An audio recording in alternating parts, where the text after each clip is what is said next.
Does he get Mercury in Game 2? Well, let's find out. Game 2 picks and bans ready to go. This time around, CLG will be in that first pick slot away from the second pick where they were in Game 1. And I imagine now it's Space Station's turn to ban Chang'e, right? More than likely. You don't want to give it to fineokay as well as you don't want to give it to Aquarius. There needs to be so much attention on a Chang'e in the solo lane where to the point that you just don't want to deal with it. If you have to go to the solo lane as frequently to shut down Chang'e, well, that leaves the whole other side of the map open for CLG to do whatever they please with.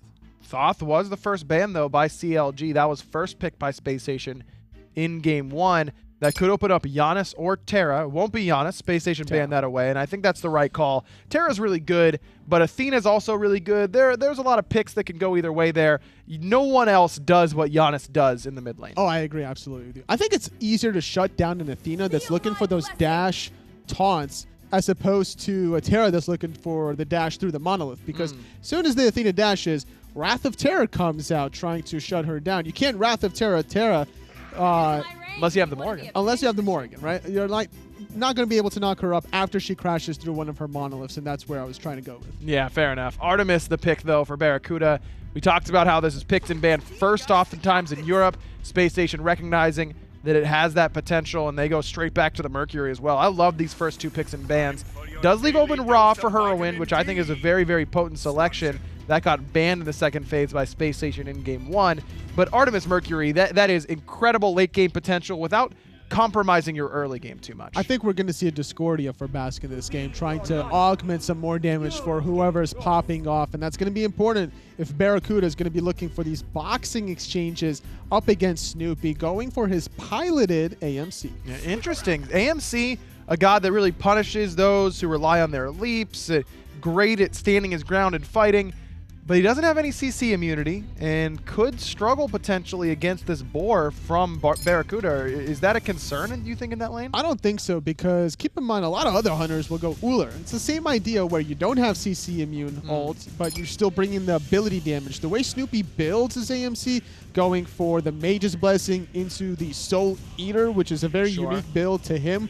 No other hunter has been really doing it in the SPL. But it works for him because of the conjunction of you throwing the beehives into the honey, just spreading so much ability damage. Interesting. We'll have to see how that plays out in the duo lane. Something to keep an eye on for sure is SSG keeping their eye on Homiefe with that Circuit and Ratatoskr ban, whereas CLG looking more towards the mid lane, a Soul ban. Soul coming back, Tolly? It's possible. I do believe that it was Hurriwind that actually ran it not too long ago, where Homiefe was playing, I believe, a Mercury or Nemesis and like leading the charge, so it allowed the Soul to get off a lot of damage. Oh no, it was the Osiris to slow down with the Soul. That's what it was. And I don't know if Baskin necessarily plays it, but locking in the Aphrodite, a lot of sustain for Space Station. Could be in the solo or the mid. I think it is a flex pick, but more likely to go to Aquarius in that solo lane. And CLG, instead of picking anti-heal, the meta seems to be evolving to the point where anti-heal's not going to work. Let's just get more healing than them. And CLG has succeeded in that regard. They've got Terra, Ra, and Hell, but Apollo. So Apollo mid coming from Baskin here, I believe. Apollo is a great way to self-peel for yourself up against the Thor. Now, if you're Homiefe, you need to max out the hammer, not the Berserker Barrage. Keep yourself away from that Apollo. But we saw actually in the Smite Minor League today, North America, where Boswell played both the Hell Game 1, did fantastic Game 2, played the Aphrodite. Hell bringing in more damage than the Aphrodite. So I think it's more about the magical damage from the Hell than the healing, even though that's also going to be a nice touch. Well, SSG going back to their double hunter, but throwing in a little new flavor there, a healer in that solo lane. We'll have to see if it brings them some success. Game 2 coming at you. I didn't see the Odin ban, did you? Did you? There's just a lot of healers right now. Odin! It's a gentleman's agreement. Odin! Odin would have been a great selection. But not. You know what? I am actually going to take a stand, though, because I think the problem with having gone an Odin there is they didn't have any proper follow-up inside of that ring. You can have an Odin, but you need some follow-up for it, and I think that without that, it kind of negates the whole purpose. Yeah, I mean, looking at this draft, it's it is so painfully obvious that Odin would be good that they specifically they didn't choose it, right? It's not a mistake. This was an intentional decision, and whether or not it is the correct one, we're about to see. Let us know who you think is going to win the game, whether it's going to be Baskin and his Apollo mid or the Hall of Healers. Let's get to it. CLGaming taking on SSG for game number 2. Baskin will be playing on that Apollo mid. Last time he played the Apollo mid, he how do I put this nicely? He destroyed Hurriwind. It was best first and then Hurriwind, and this Apollo mid wrecked things for a while. Well, Hurriwind's on the raw right now. JeffHindla looking for some poke damage onto Snoopy alongside of BaRRaCCuDDa. The autos are good, the root's even better, and Snoopy sitting at around 30% health, only getting lower, trying to run away to his purple buff, but he's not even going to be allowed that. Slowed down again. Now everybody looking at Jigz. Spacestation already getting a strong lead here. Snoopy, just look at this, completely zoned out. Can't come to the lane whatsoever.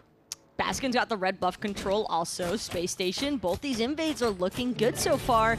Homiefe is just now hitting into the mid lane. He didn't even go for all of his buffs. In fact, it looks as though he's more interested in the invade. Smart also, play. That is, I would probably say, the right call if he gets away with it. Yeah, I like this call, and he knows he's going to get away with it because of the information given, right? He sees both players, knows where everybody is, both mid and left lane, and then as soon as Ra says that Apollo and friends have left the building, Thor gets the hell out of there. That is a great play. The thing about it for me, though, is that I'm not sure Homiefe, that's an invade he can repeat. He gets it the first time around because Baskin and andinster are preoccupied with the mid wave, and they just didn't have time to really go for it. I'm pretty sure they also knew it was happening because they just took a glance and immediately went to the left mid Harpies instead. But Spacestation can continue to repeat invade on CounterLogic's red buff, and I don't think that it's going to be an easy story for Hurriwind and Homiefe to stop them. It's a very big point. Yeah, I'm not sure that Homiefe is going to be able to repeat that invade either. In fact, I flat out don't think he'll be able to. Spacestation, on the other hand, certainly will. Nice pull from Jeff again, but the damage being returned. Snoopy and Jigz both able to help contribute. JeffHindla down about half, but he'll heal up because of the wisps. Just a little bit too much from the wave there, I think. Yep. Need to make sure to take care of that first, and that's why we saw BaRRA just using that suppress the insolent on those archers instead. And Jeff also taking a decent amount of poke. Not because of Snoopy, even though those autos were good. Speaking of good. Oh, Snoopy, last hit. BaRRaCCuDDa with the first blood. And this one starting off the same way that game number 1 did. Battle of the immobile hunters, it seems. And Snoopy, I think he's just going for what he believes will give him the best boxing trade against an Artemis. I respected this call out of the AMC. It's a bold move.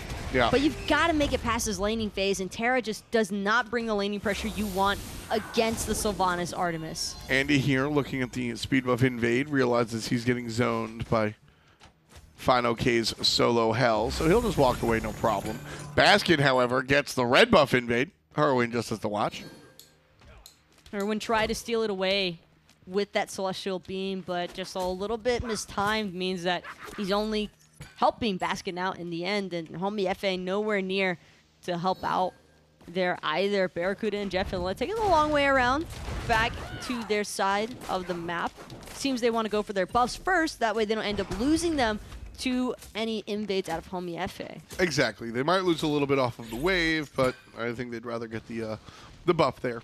So that's exactly what they'll do. Snoopy on the AMC, not the first time, not the last time that we've seen this pick.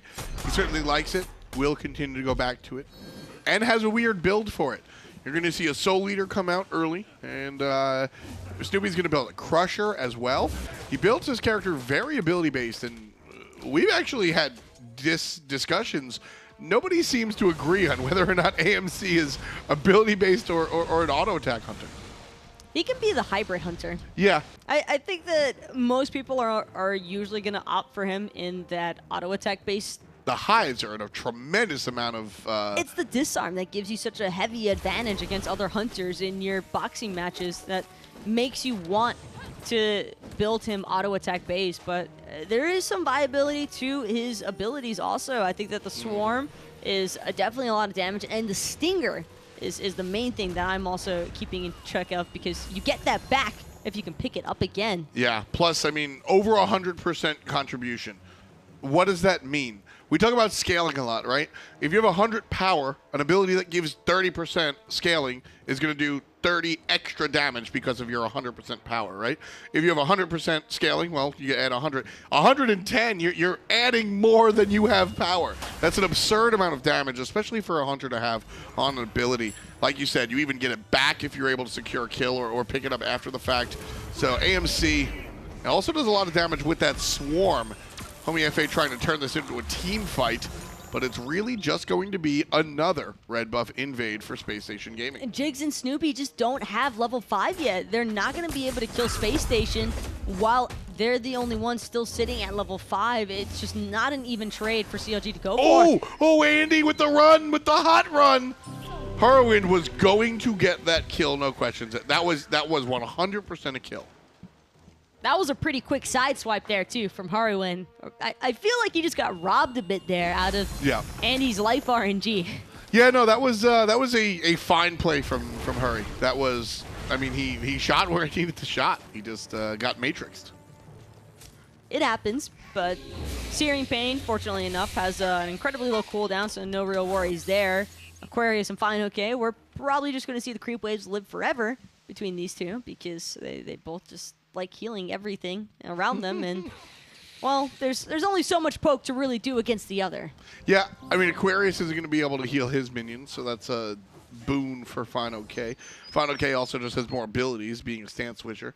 What I really, really hope we don't see a tanky build come out from Aquarius. If fineokay goes tanky, or at least somewhat tanky, to deal with what andinster is going to be doing, I'm less offended. But Aquarius doesn't have to be frontline.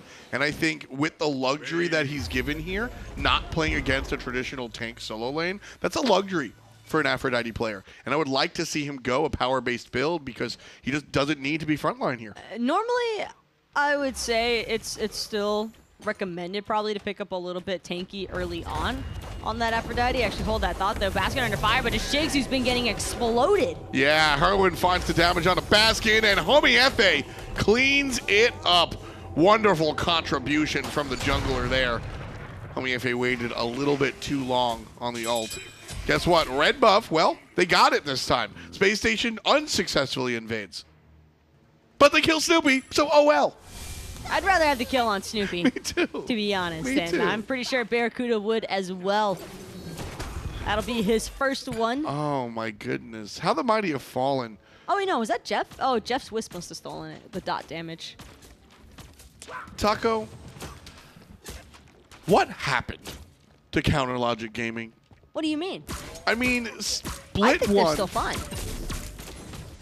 Do you? I think in this game, they are still in okay position. Yes, this game they're down 1,000 gold at 8 minutes. That's I'm zooming out here. I mean, this team is just losing in ways that when we looked at the roster at the spring split, I said this is going to be one of the better teams.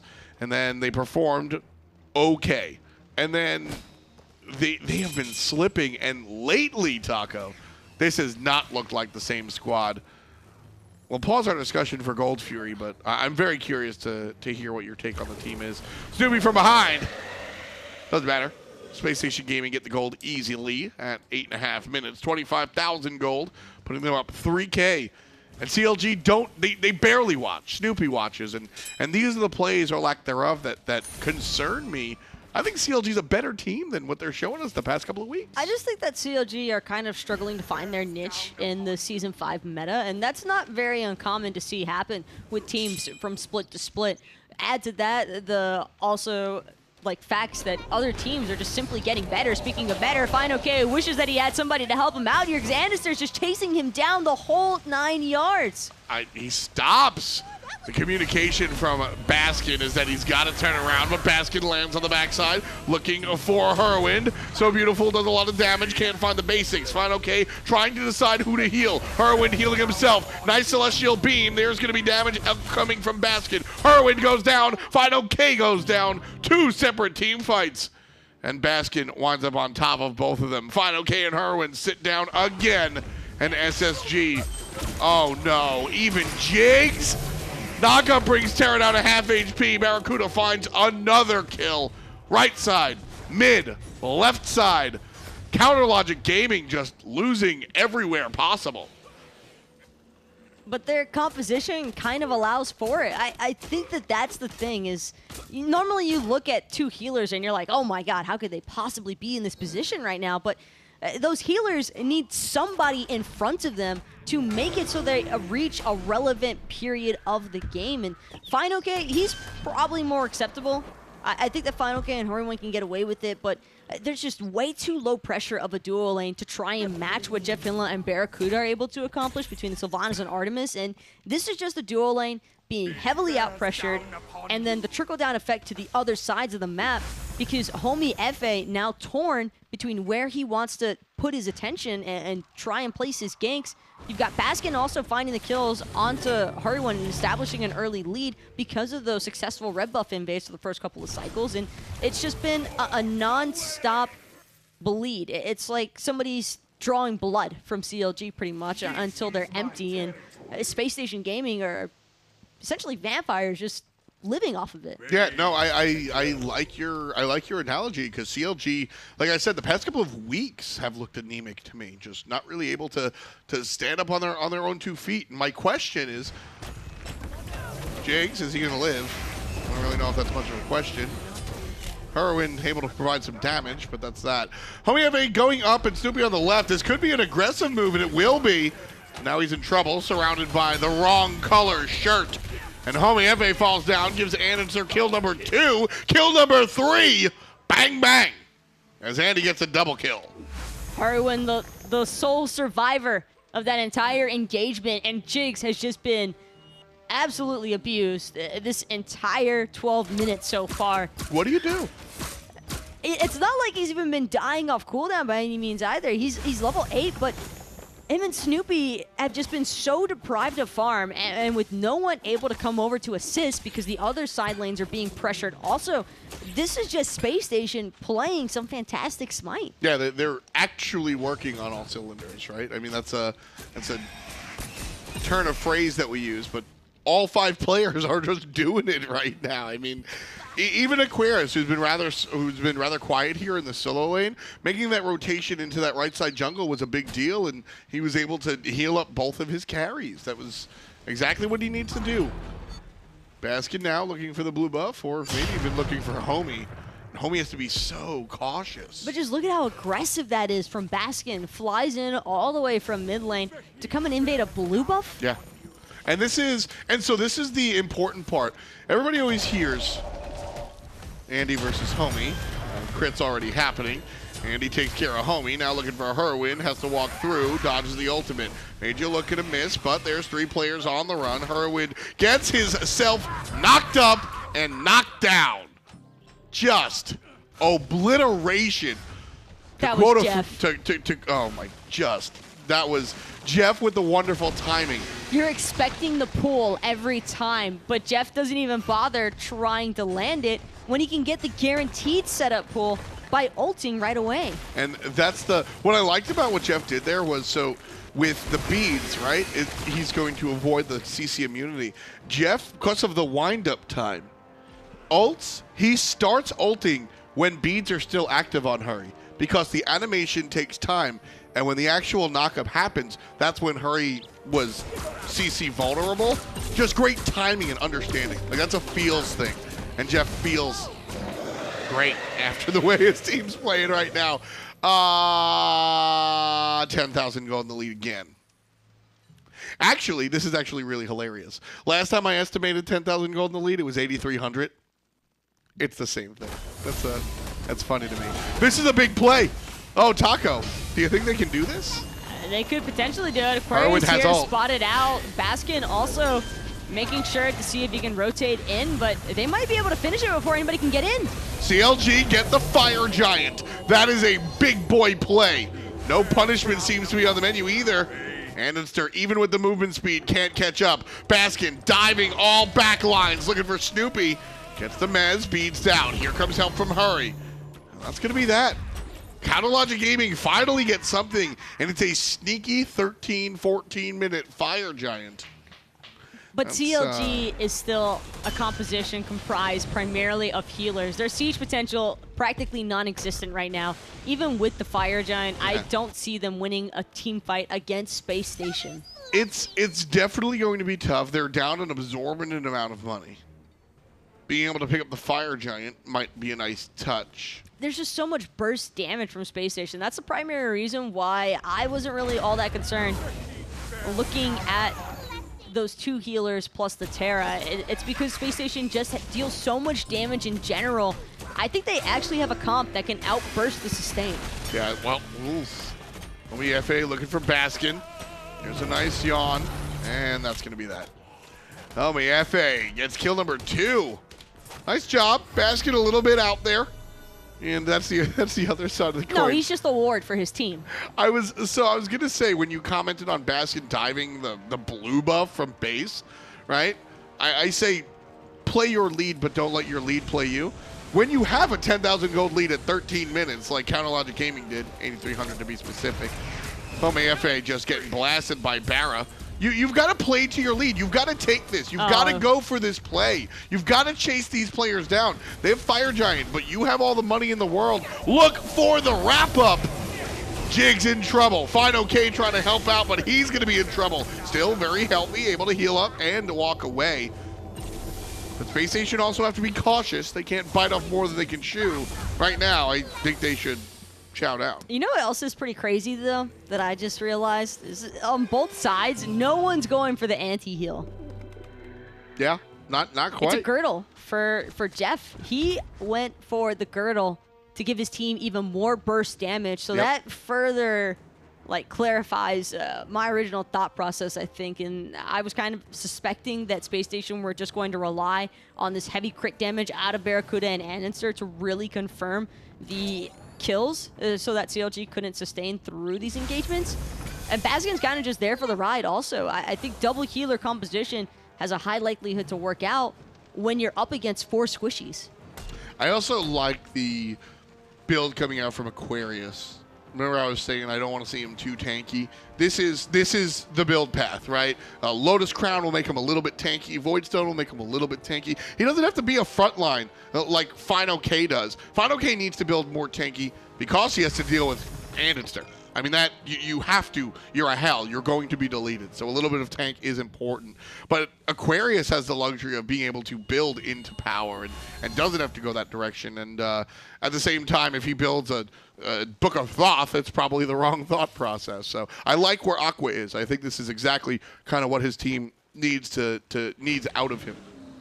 I also kind of like what CLG chose to do there is in that they didn't feel comfortable pushing themselves, but they're utilizing this Fire Giant just to delay the game, buy themselves some time. This is a luxury they did not have in the previous match, and clear that they learned from what happened earlier. Yeah, I mean, we talked about it. How do you beat this healer composition is you beat them.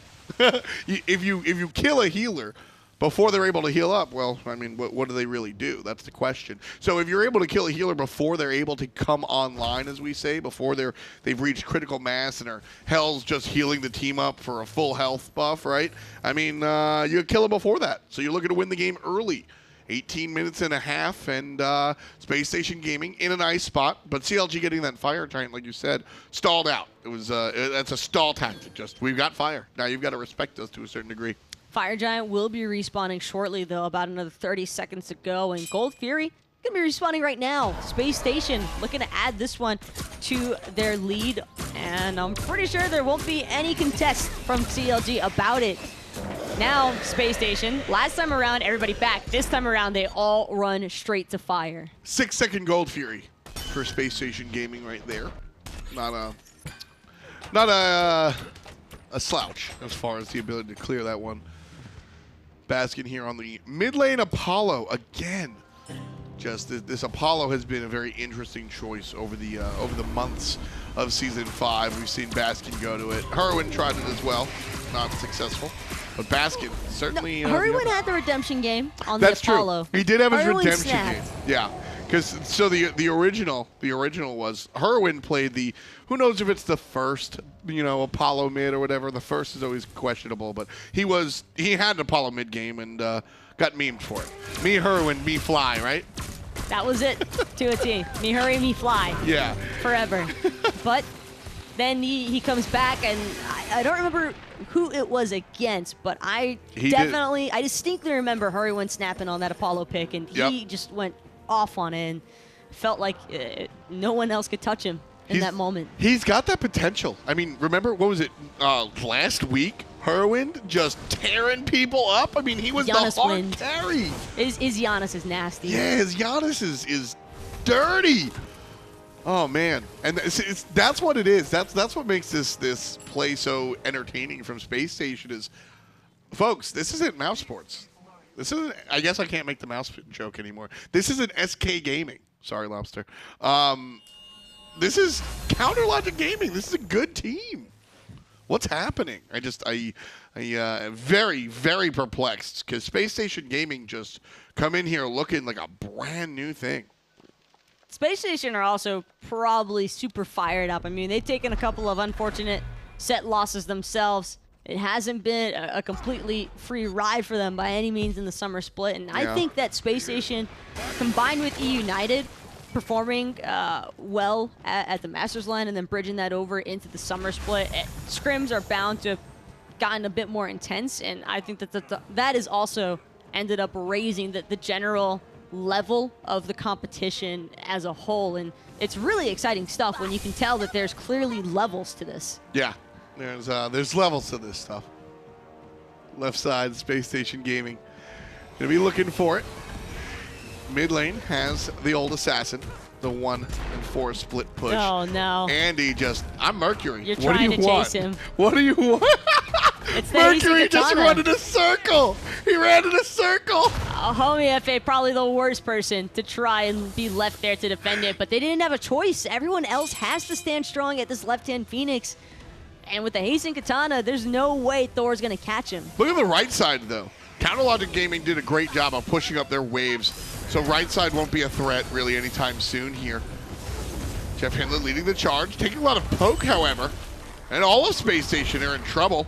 There's the ultimate coming out from Artemis. Mercury is still mid. He's not going to threaten the game, is he? He's waiting for his Sonic Boom to be back online, and then he's going to look for the wraparound. I mean, he's got the ult. He's going to now make the rotation here. Keeping Homiefe. Well, no. He's trying to bait. He can kill Homiefe by himself. If he kills Homiefe by himself, he also kills the Titan, which is something that Counter-Logic Gaming have to be aware of. Weekend's already killed the Titan by himself. Andy certainly wants to be a part of that one. Now Andy's going to finish off the left side Phoenix and join his team. This is the Andy show. This is the Andy show. And as a neutral, unbiased party, can I just say thank God? Andinster has been hot and cold, and I just think he's a extremely fun player to watch when he's doing well, Taco. And I think we just get a better game. I think we just get a better product when Andinster is doing good things. Just got to let him get into his own groove, and that's been the case here on this Mercury. He has been all over the map. I also just think that CLG letting Andinster play Mercury back was probably the main mistake they made coming into this match. I don't have a problem with anything else that has happened for CLG.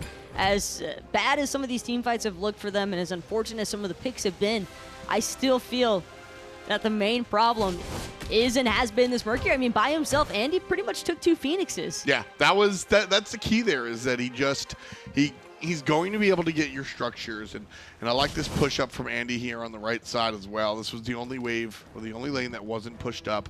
Fire Giant about to spawn in about half a minute, so Space Station going to focus on that one. Unlikely to see CLG meet up. Baskin doing whatever he wants. He does have that ultimate, so he can get in or get out, depending on what he wants to choose. I think Snoopy would burst him. Between Snoopy and Homiefe, Baskin dies there every single time, but they're not going to challenge him because he's not leaving the T2 tower. They need it back. They don't want Space Station to free push on the right-hand side. That's the only Phoenix that CLG have left to their name, and the only reason Homiefe and Snoopy were pushed up in the first place in duo is because they want that creep wave pressure so they don't have to worry about fire minions in their base while Space Station are trying to siege this final Phoenix. Yeah, this Fire Giants can go for free. And 25 minutes in, 13 kills, Space Station Gaming with 11. I did not misspeak. They have 11 of the 13 kills. 17,306 gold in the lead, wave to wave. That is outlandish. And it seems to be just untouchable. Counterlogic Gaming coming in here. Decent game. Just unable to keep up with what andinster's done on the Mercury. There is still some turnaround potential, though, for CLG. We saw the hesitation from Space Station on that left-hand Phoenix already, and that's with the lead being a lot more relevant than what it currently stands, because 25 minutes in, the only person who's really feeling the pressure of being super far behind, I think, is Jigz, because he can't be that front-facing factor that CLG were kind of banking on to make sure that the healers could just stay on the back end and free casting, throwing out the sustain, making sure to keep Hurriwind and Snoopy alive. But that's the other thing, too, for me, is Snoopy went for this penetration power-based build on the Muzen cab, and this is not an easy ride to make work. No. No, it's not. No, it's pretty nasty. If he lands his stinger, someone's getting one shot, though. But he just hasn't had the opportunity to land a stinger. I guess this is Mercury protection. If Merc goes on and Merc dies. Right now, Homiefe going to go on Andy, because Andy goes on Merc. Middle lane, Phoenix falls down. Left side, Phoenix about to respawn. SSG with the full retreat. Yeah, I mean, we usually see the Crusher in addition in this build coming out from Snoopy, building into the Brawler's beat stick because of the heals from Aqua and Jeff. Certainly a big deal. But the Soul Eater, Boots, Transcendence, Crusher usually follows, like I said. We've seen Snoopy do this before. It's not a poor build. Swarm winds up hitting like a zillion. It is very effective. It is good at what it does. I don't want to call it a poor build by any means, but it definitely falls into that faction of, yeah, can you make it work? Sure, because you're Snoopy and you're just a good player in general, but did you need to go for it? Probably not. What I find, so my 2 cents on this one, I think it's great in lane because he just completely dominates the lane. But when you're here in late game, I want these basic attacks to be critting people for a zillion. That's really what I'm looking for. I think if he'd actually had some control of the duo lane, I'd be down for that. Oh, but no. They were getting spanked over there. Oh, no. Homiefe doesn't teleport to the hammer. So Andy gets the solo kill. Left side belongs to the Mercury player. Right side, different story. Space Station Gaming and Counterlogic Gaming are going to be fighting a little bit, trying to find their focus, but the right side Phoenix still under duress. There it goes. Andy on the back line making the wraparound. Going to aegis out some of the damage from Hurriwind. There's a heal and a cleanse, but Andy cuts across from the left side to the right. BaRRaCCuDDa going to put Snoopy in a casket. Snoopy gets his revenge. Baskin falls down. It's a 4-on-3. Space Station Gaming with the numbers, but backing off nonetheless. Backing off just so they can get that out of combat healing. Hurriwind doing his best to try and clear out the creeps in midway. BaRRaCCuDDa going straight onto fineokay. They're looking for the Titan, and Jeff's going to pull fineokay back in, and Jigz looking to peel. Another ultimate coming out from the mid lane mage. Hurriwind trying to play defense. There's the heal. There's the Titan. Space Station Gaming puts on a show. Jeff wasn't looking to waste any more time. He buys the girdle so he can use it in that moment. It's all about the burst damage, and you can have all the healers in the world. You're never going to out-sustain the DPS that Space Station provided. That's the biggest thing, is that we saw the response a couple of times with the burst characters come out. Hebo has been a response to healers a lot. The Mercury, same idea. Hebo doesn't crit because he's a mage, and Merc does. But the whole idea is I look at your healer, and she dies within 3 shots, and you do 0 HPS while dead. So feel a little bit for Homiefe on that left-hand side, man. There's only, I think, it doesn't matter who's playing Thor in that moment, whether it's adapting or Homie, you're probably going to get cornered there either way. He just had to be the sacrificial lamb for his team and hope that they could make up for it on that right-hand side. He played his position. He did the job, and unfortunately the Mercury comes up on top. Most valuable player, a little bit more muddy this time around. I think game number 1, clearly andinster was the guy. Here, he was the guy again, but I think there were other people helping him. Baskin had a fantastic job. BaRRaCCuDDa had some kills towards the end. And don't forget, one of the big things that we saw about this SSG victory was the pressure in all lanes. The dual lane was handling themselves That's early. why it's so complicated trying to pick any single MVP for this match, because everybody on Space Station, this is where you could tell the collective effort really came to fruition between these guys. They just looked so on sync with each other that, like, it felt as though CLG, no matter how many times they ran at the wall, they just kept bouncing right back off of it. What can you do? Just great play coming out from Spacestation Gaming. Let's bring it down a little bit with Finch and Ryan. Did he just call you Funch? I think that's not Funch. That's totally. This is Friday. He's ready to go. It's true. You know what? He needs a break. I'll give him the benefit of the doubt. Well, in exactly 60 less seconds than Game 1, Space Station take Game 2 and look equally dominant doing it. Another phenomenal performance from SSG. When you are playing Aphrodite and finish a game with 0 deaths, you have won. You did your job. You got the healing that you needed to do.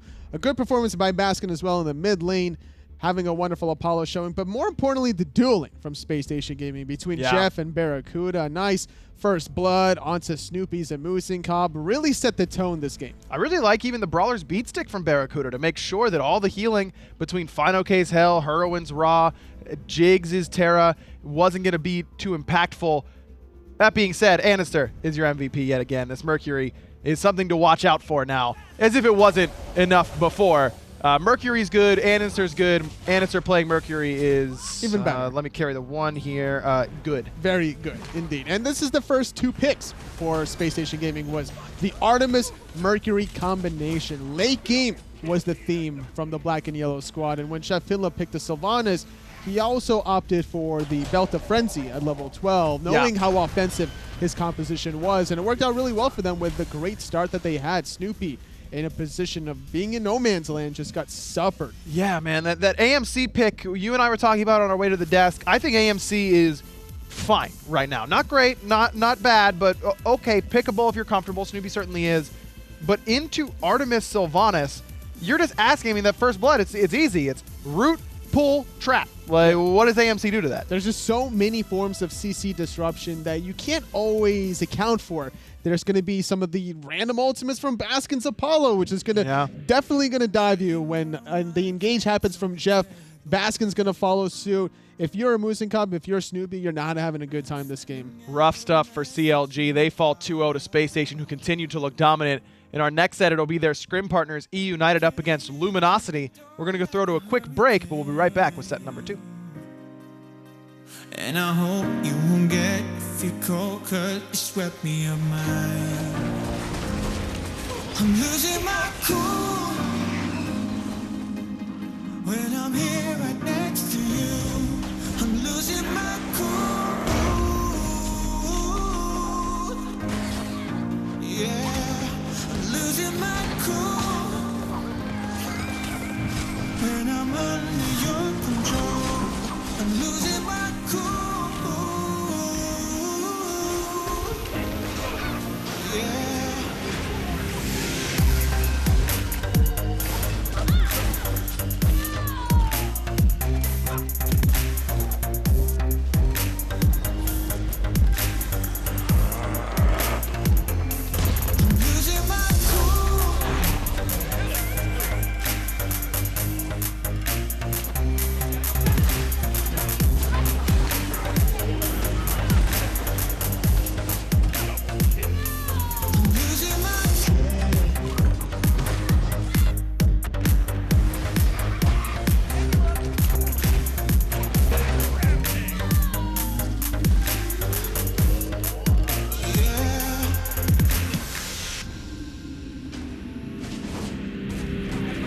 Keeping red shades on all this dark clouds. Cause if you look in my eyes, you would see it all. gotta keep my head above the surface. Oh yeah. Let your waves close me in, and I can't hold it back again. I'm losing my cool when I'm here right next to you. I'm losing my cool. Yeah, I'm losing my cool when I'm under your control. I'm losing my cool. Yeah, I'm losing my cool.